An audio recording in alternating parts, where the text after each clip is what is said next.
Un nuevo viento sopla en la curia romana. Desde la noche de la elección del Papa León XIV, las expectativas eran grandes. ¿Qué habría hecho el nuevo pontífice para dejar su huella en una época de profunda tensión entre tradición e innovación? Las primeras citas responden decisivamente a esta pregunta. No son tareas sencillas, sino señales claras de hacia dónde pretende conducir León XIV a la Iglesia. En este estudio, analizamos las 5 elecciones más significativas, entre continuidades estratégicas y gestos altamente simbólicos. El primer nombramiento que dio que hablar en el mundo católico fue el del cardenal Baldassarre Reina, llamado por el Papa León XIV para dirigir el Pontificio Instituto Teológico Juan Pablo II para las ciencias del matrimonio y de la familia como gran canciller. Una elección que, para muchos fieles ligados a la tradición, representaba el signo de un posible cambio de rumbo respecto a las derivas doctrinales que habían afectado al instituto en los últimos años, con reformas que de hecho habían rebajado el legado teológico de San Juan Pablo II. Reina, exvicario general de la diócesis de Roma y arcipreste de Letrán, es un teólogo sólido, estimado por su equilibrio pastoral, pero también por una cierta fidelidad a la ortodoxia católica. La esperanza es que con él el instituto pueda redescubrir esa identidad originaria que lo vio en primera línea en la defensa del matrimonio indisoluble y de la familia cristiana como núcleo fundamental de la sociedad. Reina no es un ideólogo, sino un hombre de iglesia que conoce el peso de la verdad, y no solo el de las heridas. Su nombramiento, por tanto, no es solo un acto administrativo, sino una señal, la voluntad de recuperar el equilibrio entre doctrina y misericordia, sin ceder al relativismo moral que bajo ciertos pontificados ha desorientado a muchos pastores y fieles. Si el nombramiento de Reina marcó el regreso a una teología familiar bien anclada en la tradición, el de Sor Tiziana Merletti marcó otra dirección del pontificado de León XIV. La valorización de la presencia femenina en la Iglesia, en roles institucionales y de decisión. La religiosa, ex superiora general de las Hermanas Franciscanas de los Pobres, ha sido nombrada secretaria del dicasterio para los institutos de vida consagrada y las sociedades de vida apostólica. Es el corazón palpitante de ese mundo que, en silencio y fidelidad, sostiene todavía hoy el armazón espiritual de la Iglesia. Su nominación fue presentada como un reconocimiento a la concreción de la vida religiosa femenina, lejos, al menos en sus intenciones, de derivas ideológicas.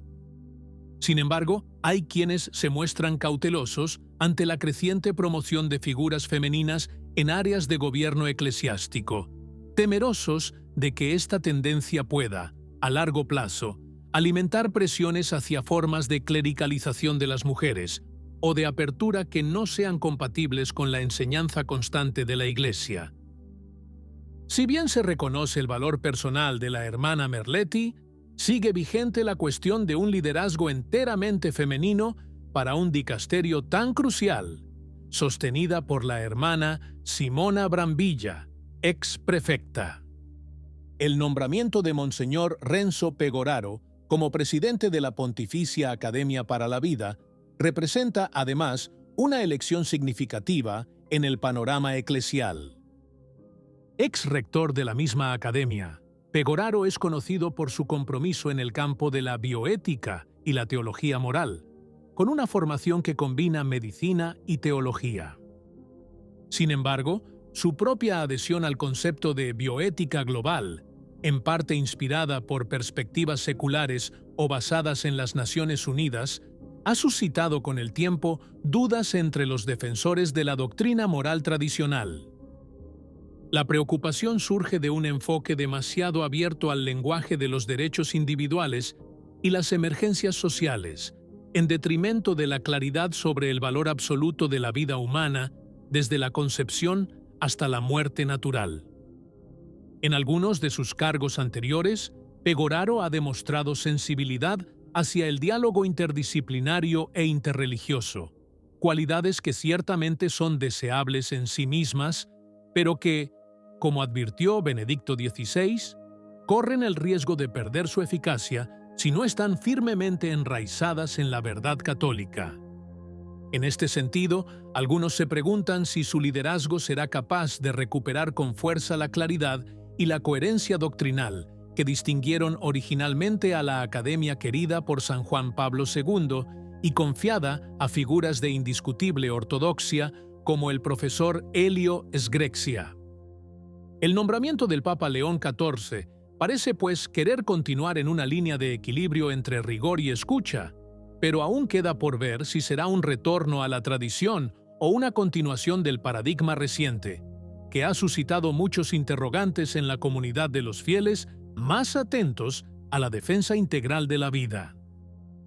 Entre los primeros gestos simbólicos del Papa León XIV, suscitó interés la tarea confiada al cardenal Robert Sarah, como enviado especial para las celebraciones del 400 aniversario de las apariciones de Santa Ana en Bretaña.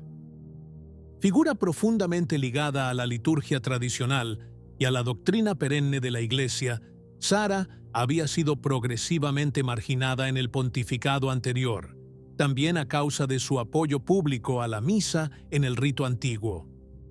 Su presencia oficial en un evento tan importante fue interpretada por muchos como una señal positiva hacia los fieles vinculados al rito latino, en un momento en el que se esperan aclaraciones sobre el futuro del motu proprio Traditionis Custodes. Aunque se trata de una tarea ceremonial, el gesto revela una intención de reabrir canales de escucha con esa parte de la Iglesia que, en el culto tradicional, no ve nostalgia, sino un recurso espiritual vivo y fecundo. Aunque no se trata de un nombramiento en sentido estricto, la elección de confirmar al cardenal Jean-Claude Hollerich como líder del sínodo sobre la sinodalidad no es ciertamente una coincidencia.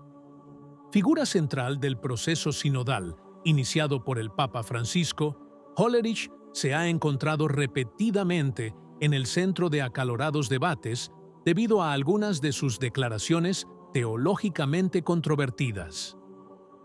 Entre lo más discutido está su apertura a la ordenación sacerdotal de hombres casados, y más aún sus declaraciones sobre la enseñanza de la Iglesia sobre la moral, que según él ya no es sostenible tal como está formulada. Posiciones que han suscitado serias preocupaciones en el mundo católico vinculado a la tradición, donde se teme que el sínodo sobre la sinodalidad pueda convertirse en un vehículo de cambios doctrinales disfrazados de reformas pastorales.